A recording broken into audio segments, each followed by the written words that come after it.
and for which there is funding available. Coastal wetlands is drawdown solution number 52 in your book, with restoration accounting for 3.19 gigatons of reduced CO2 and simply protecting the existing wetlands to, quote, keep a lid on the carbon they contain, estimated at 53.34 gigatons. And here in Florida, you could do as I have done and plant giant bamboo. That's easy. This is drawdown solution number 35, accounting for 7.22 gigatons reduced CO2 at a cost of $23.8 billion worldwide, but with a net savings of $264.8 billion. Easy to do, but will you do it? Only if it's advertised on TV and your favorite TV personality or star does it too? Does that include wearing masks? See, the politics of the North, despite our revolution against tyranny and no taxation without representation, are still the politics of the age of empires, the politics of would-be kings and queens and big men, the politics of the oligarchs, the politics of highly paid trendsetters who make decisions based on political expediency rather than scientific consensus. Nations that care for all their citizens don't conduct nuclear tests decade after decade and then, to keep the uranium and thorium flowing and the plutonium stocks growing, as Amory Lovins points out, use public tax dollars to subsidize nuclear technologies that aren't economically feasible and have the potential for catastrophic failure under the guise of providing cheap, clean electricity, rather than simply investing in energy conservation and efficiency measures that would obviate the need for nuclear power plants in the first place. And as for you, rather than voting for or against politicians who are for or against nuclear power, you could take advantage of the already agreed upon and government-supported weatherization and insulation and Energy Star appliance programs and rebates and tax breaks for renewable energy and electric vehicles and a host of other hard-won, incentive-driven projects that would eliminate the need for another power plant in the first place. But it turns out the adoption rate of these programs is dismally low. I remember working for DeMassa Utility Consulting in Northern California during my time as a graduate student to help pay my tuition. My job was to research and write scripts about renewable energy and energy conservation programs being offered by clients like Roseville Electric Company. And then I was to make PowerPoint presentations and shoot and edit public service announcement videos and educational videos. It turned out there was a lot of money available from the federal and state governments for reducing our energy consumption and cleaning our environments. The politics had already been done, but most people didn't know about them, didn't even watch the PSAs we put on television, and didn't take advantage of the essentially free money that the local politicians had fought so hard to get for their citizens.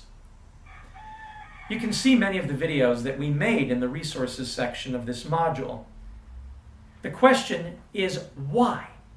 Why has it been so hard to get the people of the North, particularly the people of North America and mostly the United States of America, to take advantage of life-affirming drawdown technologies and techniques and ideas that were and are so simple, so effective, and ultimately so inexpensive? The answer partially involves culture. And within each culture, we tend to form culture clubs, a form of neo-tribalism that involves all sorts of issues surrounding loyalty and hierarchy and our desire for approval and social mobility. And it's tempting to say that people are simply greedy and profit-driven and it's all about the money. But that doesn't resonate with me. Does it with you? See, these facile judgments belie the willingness of so many people to sacrifice for God and country.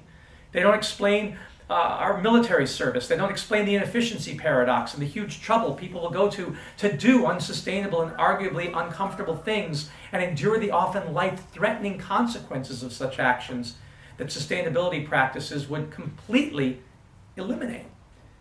A good example is simply grinding all food waste in an in-sink garbage disposal and washing out plastic containers rather than dumping food waste into a plastic-lined garbage bin and leaving it to rot and stink in the dumpster, attracting rats and flies and causing disease, to say nothing of releasing methane in the landfill. Like, why would you? Unless it's what your culture taught you to do. Another is endlessly sowing and mowing and spraying and watering inappropriate grasses that cost you valuable time and money and really do you no good at all from any practical standpoint.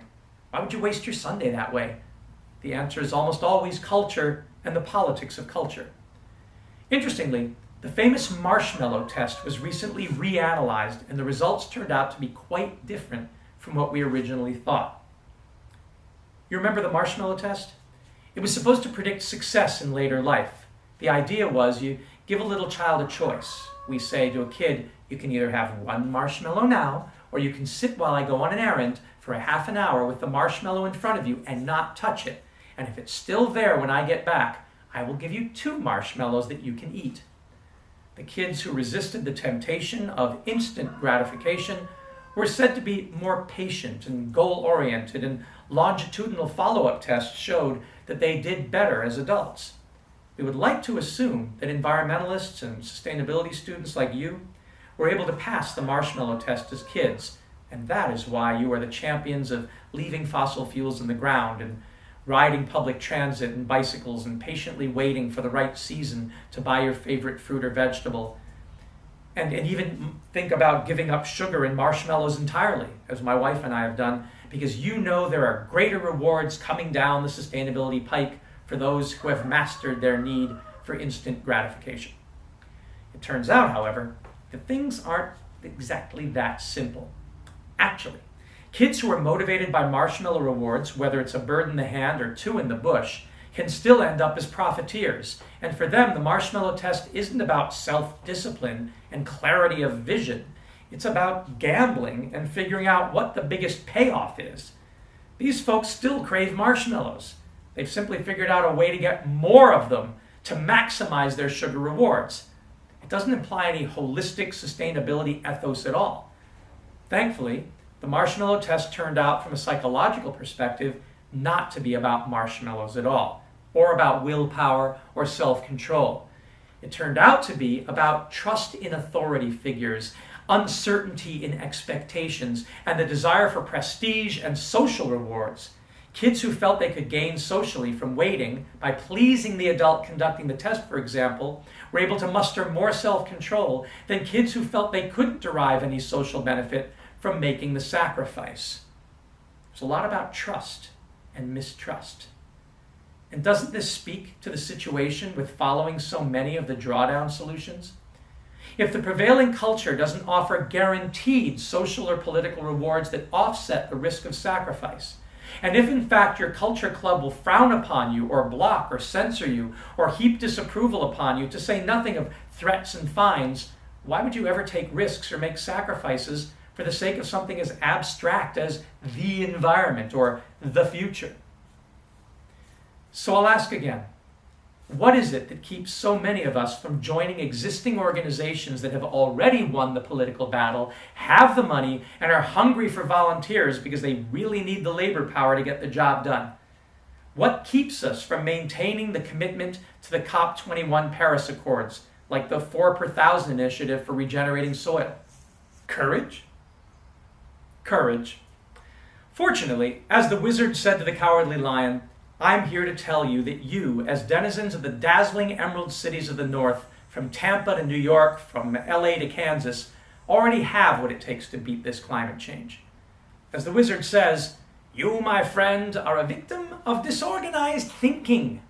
You're under the unfortunate impression that just because you run away, you have no courage. You're confusing courage with wisdom. You have plenty of courage, I am sure.